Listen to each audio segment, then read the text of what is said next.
Yeah, now that the chandelier has been moved into the north corridor, it will be boxed up and then basically have plywood walls, but there will be a window so the visiting public can come and see the conservator working on the chandelier, or even if he's not there, just have the public see the chandelier close, because it is quite an important fixture in the history and kind of the decoration of the state capitol. So that's going to be a neat part of the next phase of this work.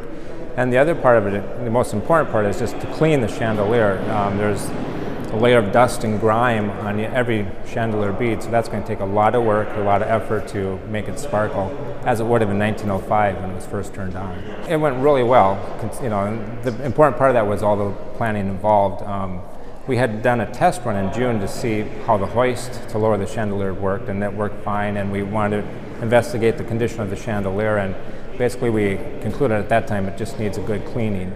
And so to do the second part of it, to lower it back down and to actually physically move it out of the rotunda, was a great effort on the people working on the different parts of the project to make that work. And our biggest concern was the chandelier is 6'1" wide, and the archway to move it out was about the same width. So by removing the three hinge doors and kind of turning the chandelier as needed, we were able to move it into the north corridor.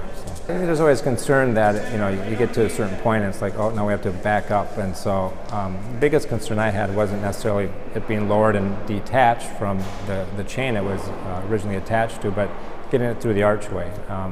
And if that didn't work, it was fine. We could have just left it in the rotunda and done the work there as well. But yeah, there's always a concern with such a treasured part of the building to make sure it's safe and nothing happens to it as it's being moved and ready for the next phase of its cleaning.